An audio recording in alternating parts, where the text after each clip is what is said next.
Vous avez voté, vous aussi, pour la première fois pour ces élections. Beaucoup d'émotions, beaucoup de fierté, comme pour Ziad Limam ce soir. Absolument, beaucoup de fierté, beaucoup de liberté, beaucoup de responsabilité et de réflexion. Je dis c'est une rupture épistémologique avec 60 ans de dictature en Tunisie. Et je suis optimiste pour la Tunisie pour presque 4 facteurs.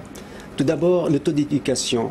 Les Tunisiens sont bien éduqués. Je me souviens, moi, en 4e année secondaire, j'ai étudié Jean-Jacques Rousseau, Montesquieu et Voltaire.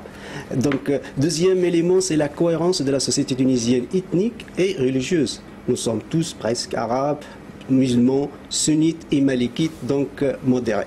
Troisième facteur, tous les mouvements politiques jusqu'à maintenant sont responsables, sont pacifiques, à part quelques salafistes qui menacent apparemment le processus électoral. Les salafistes, par définition, disent que la démocratie impie et kofr, on n'aime pas, on n'accepte pas, donc ils sont exclus eux-mêmes de ce système.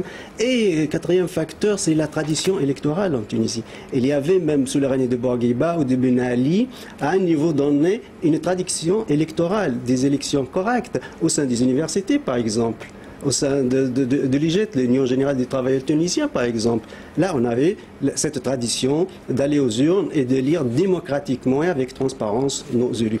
À la différence de la Libye. Oui, quand même. Enfin, quand on voit quand même que le président Ben Ali a été élu, tantôt avec plus de 99% des suffrages. Ça, c'est l'autre niveau. Oui, ça, c'est l'autre. Au niveau de l'université, par exemple, des syndicats, les élections étaient libres et correctes. Mais les élections législatives et présidentielles, évidemment, étaient erronées. Oui, non, toutes les élections n'étaient pas libres. C'est vrai que la Tunisie électorale a connu des moments de liberté en 81, mais qui ont été très vite, malheureusement, ils ont déçu, puisque les résultats ont été trafiqués, mais après coup. Bref. Alors que sous Ben Ali, c'était trafiqué avant, pendant et après. Bon, ce qu'il faut dire, et là j'irai quand même dans votre sens, même s'il faut pas. Alors d'abord, extraordinaire boulot de cette instance indépendante qui a supervisé de manière extraordinaire l'organisation de cette élection. Et il faut rendre hommage à son président, même si c'est pas le rôle d'un sociologue, à Kamel Jandoubi, qui a fait un boulot extraordinaire. Hein, et deuxièmement, là où j'irai un peu dans votre sens, c'est qu'en Tunisie, au-delà de cet attachement à la démocratie qui n'a jamais disparu, hein, même à l'époque de la dictature, il y a un vrai attachement au constitutionnalisme. La Tunisie est un pays de constitutionnalisme. On est attaché à la règle, on est attaché aux lois fondamentales et aujourd'hui, on le voit en dépit, vous avez raison, des prévisions pessimistes, c'est-à-dire qu'on s'apercevait 25% d'inscrits en juin, un peu plus de 50% d'inscrits ces dernières semaines. On pensait qu'il y aurait une forte abstention, qui aurait gâché la fête démocratique et on s'aperçoit que, encore une fois, les Tunisiens nous ont fait un pied de nez extraordinaire. Hein, en décembre, on disait les Tunisiens, c'est le peuple soumis du monde arabe qui accepte la dictature. C'est eux qui font la révolution. On disait les Tunisiens, c'est leurs premières élections libres, ils vont gâcher la fête en se ne rendant qu'à moitié, c'est-à-dire du corps électoral. Eh bien, ils sont présents. Donc, encore une fois, pied de nez démocratique et élan, je dirais, populaire extraordinaire en Tunisie. Moi, ce que je trouve très important aussi, c'est que, sans faire du tunusocentrisme, mais les Tunisiens, ils ont mis les pieds dans le plat sur la question essentielle. On voit très bien que le spectre politique va s'organiser grosso modo autour de 2 forces. C'est-à-dire ce qu'on va appeler les séculiers et ce qu'on va appeler les partis religieux autour d'Ennahda. Ce débat-là, il est réel dans le monde arabe.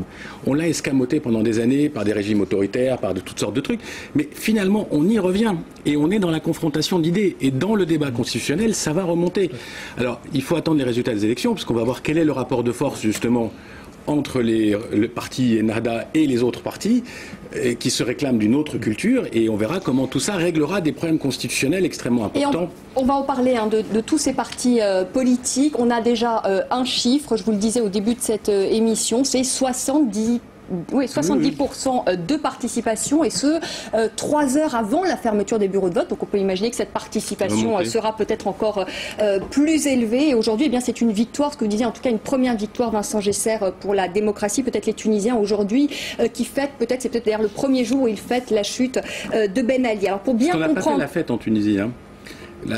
Après la chute de Ben Ali, on est rentré dans une période de trouble tout de suite. Mais voilà, et c'est peut-être aujourd'hui... Il n'y a pas eu cette expression populaire. Fête qui s'est faite, c'est pour la chute de Moubarak. J'étais présent à Tunis. Les gens ont fêté le départ de Moubarak, ils ont beaucoup moins fêté le départ de Ben Ali. Encore un pied de nez à la démocratie.